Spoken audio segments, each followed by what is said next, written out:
Tuesday, May 24th, day 67. Back on the trail after yesterday and today, pouring rain. Trail's wet, a lot of wet areas, feet are wet, but so far it's not raining. Just saw my first salamander, surprisingly. I haven't been paying much attention to that, but that was a cute little orange salamander. So real quickly, or as quickly as possible, one of the reasons why I wanted to stay at that lodge, not just really the Dirty Dancing part, but what Dirty Dancing represented, it was based on a Catskill Resorts in New York, which I grew up near. In fact, family and family friends had hunting camps and getaways and so on and so forth scattered throughout that area. And it became known as the Borscht Belt because a lot of Eastern European Jewish influenced cultures would go up there to vacation.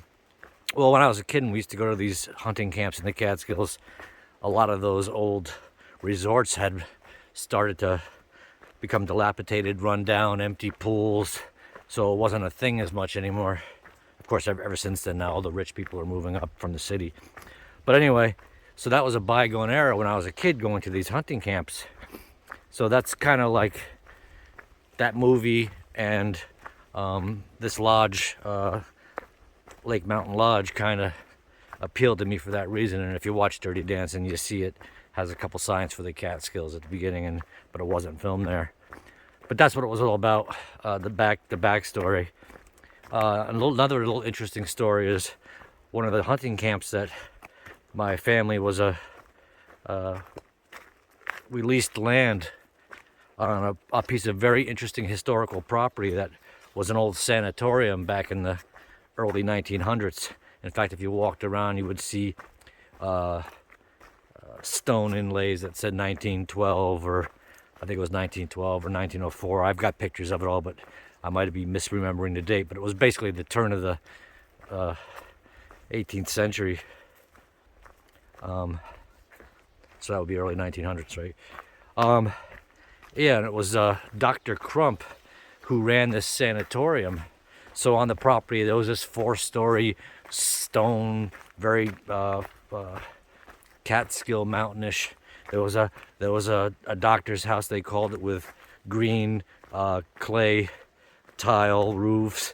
When I was a kid, there was still remnants of pianos in there and fold-out canvas chairs, the kind you would see on the Titanic, because that's where people would come up from the city to get fresh air and get away from TB and other lung diseases.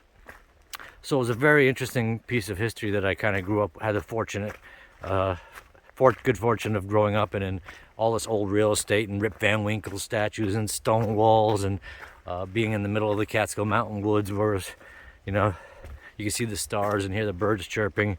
So yeah, it was Dr. Crump, and there's not a lot of history on it. The actual area was Pine Hill near Shandaken, New York. You can see Bellar Mountain Ski Resort right across from where the property was. But the guy eventually came back, or not the guy, not the doctor, but I guess his son or grandson came back to reclaim the land and start living there again. Not sure whether he's still there or not. But there was so much old, interesting architecture there, and it was always good to be a little kid. It was spooky. But yeah, 4-story hospital with those chairs, and everybody would lay out in the sun. Supposedly some famous people used to go there too, like Harvey Firestone and God knows who else. I don't. Of course, this is all just stories that you hear from people that you meet along the way who were in that area. Anyway, so that was the reason why this trip to the lodge was kind of interesting to me, because it was a little bit of a Catskill feel, and it had that history, or the movie reflected that history. So yeah, sanatoriums, check them out. By the way, I didn't start till like 10:10 today. Lake Mountain Lodge shuttle. Well, they don't have a shuttle technically, but the guy at the Outfitters, Jeremiah, was kind enough to drive me the 5 miles back and didn't even charge me because I stayed there. So I didn't have to walk the 5 miles back that I walked there. Thanks to Kenny and Jeremiah at the Outfitters, and to the people behind the front desk at the lodge, and the people at the tavern. It was a really nice day, and I appreciate it. So I've only been at it 2 hours. I've been almost 5 miles, and I'm not sure where I'm headed today yet.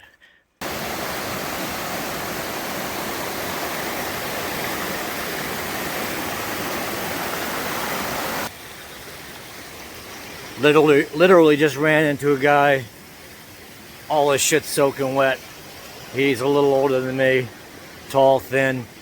He's walking around in a daze. He doesn't want to walk the next 7 miles. He doesn't want to go back the next 4.5 miles, but he's tapping out. He's had enough. You know, I've been there and I gave him my condolences and whatever advice I could, but I supported his decision because I know what it feels like. But the rain killed him last night. He's freezing, he's soaked, and he's just talking about getting off trail and getting a flight home. He's done, he's had it. He says he finds himself zeroing on the good days and gets back on trail and he's in the rain again. So I really felt for him because, I mean, you've heard me for the past 2 months. I've been there. I know exactly how he felt and I supported his decision. I just told him, you know, nothing from nothing. Throw your wet shit in the bag and just get the fuck out of here. Don't sit here lamenting about it, because the longer you sit around, the colder you're gonna get. Pack your shit. Either go back 4.5 miles to where I was and call the Lake Lodge and get the Wi-Fi and arrange your trip and enjoy a night, and maybe you'll regroup, or march ahead and get on another shuttle. But yeah, sitting there, I felt bad for him because it was like looking in the mirror. Well, it wasn't a half a mile after that other guy trying to get off the trail that I stumbled upon a kid I saw in Parisburg at the Plaza Hotel. He was up on the second floor. We never really chatted too much, but it turns out he thinks he had noro and is sick. Well, I just walked by him on his haunches and he was slack packing, and he's just struggling because he has no energy. So I'm guessing he just hasn't gotten enough of the proper foods in him since he was sick. He says he feels okay, but he just has no energy, so he says. And anyway, I told him to get back to the hostel and don't force it, and get some protein and fats and get healthy before you even slack pack. Yeah, so anyway, now is this trail magic? All right, top of the first big climb, 8.3 in, wet, misty. My bag's wet. I probably should have covered it. Fuck it. I hate that saying, happy trails. They sense your misery and they fucking really put it to you. Happy trails. I refuse to say it.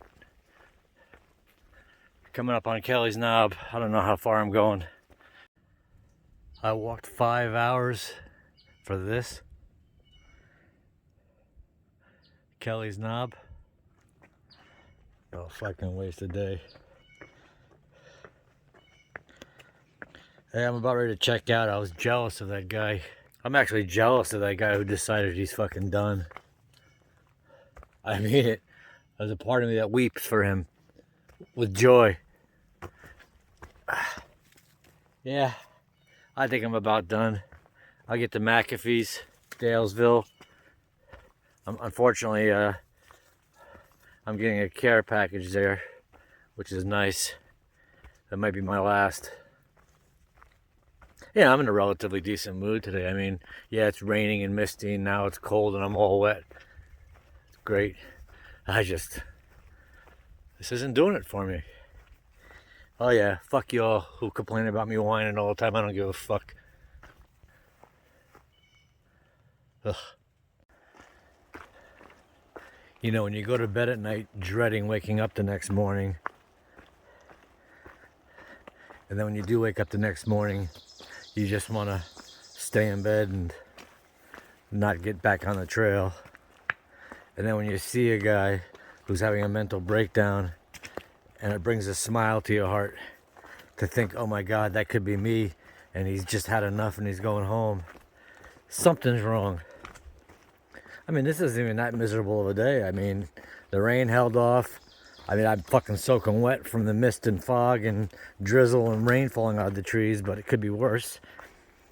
And my feet are soaked and muddy because the trail is a slop hole and it's dark and depressing. As if my life wasn't depressing enough before I left for this stupid trip. Now I'm in an even more depressing, samey, dark environment.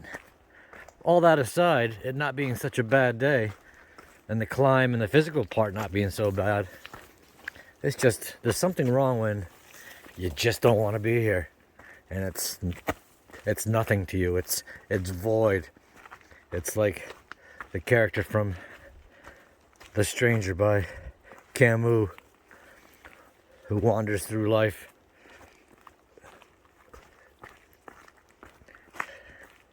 disassociated with everything around him.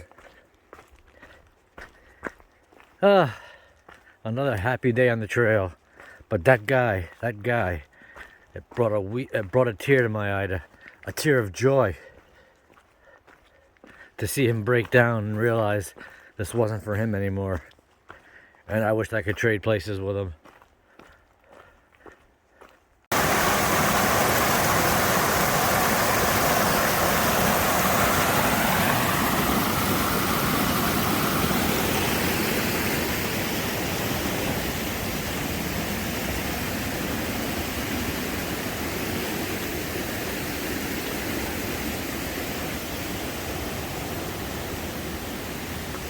Another bad sign is I'm finding myself just not even paying attention to time anymore, how far I've gone and how long, because I've lost such interest in being here that I'm just kind of hoping God carries me or a tree falls on me. The saddest thing of all is I really have nowhere to go. It's not like I'm going home to a bunch of happy people who love to see me.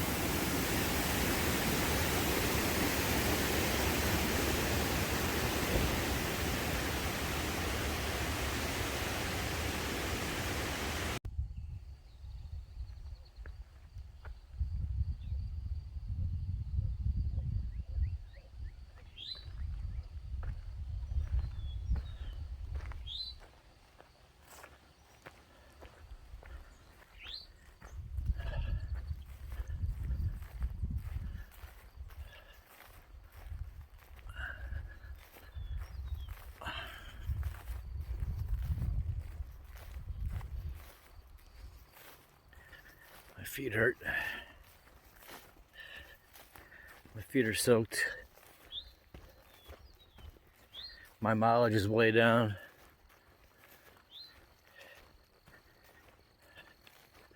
I don't know, I think I'm staying up here by the road or some shit.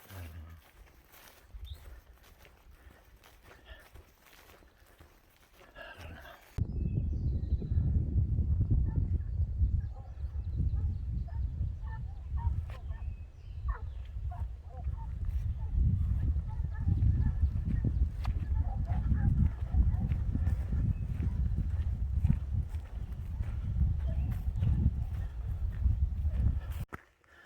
So there were no tent sites, or there was one that was taken up in the dark, dank creek bed area over here. So I decided to push to Keffer Oak, which is the second oldest oak in Virginia. And I look up there and I can see 25 tents already. And it's already after 6. Man, I couldn't be more fucking down. The sadness is overwhelming. Look at all those tents. Oh my God. Maybe I was wrong.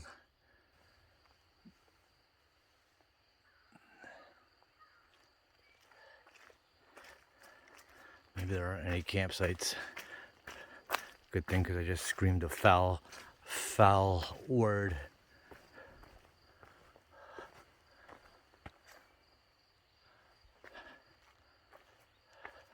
Big fucking deal.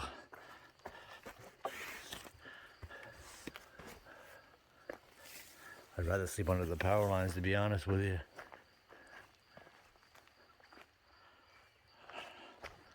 I don't know, I gotta do something, man. It's already after 6. I gotta get to bed before I kill myself from depression. Isn't this the saddest, most lonely thing you've ever seen in your life? Out here in the damp, cold.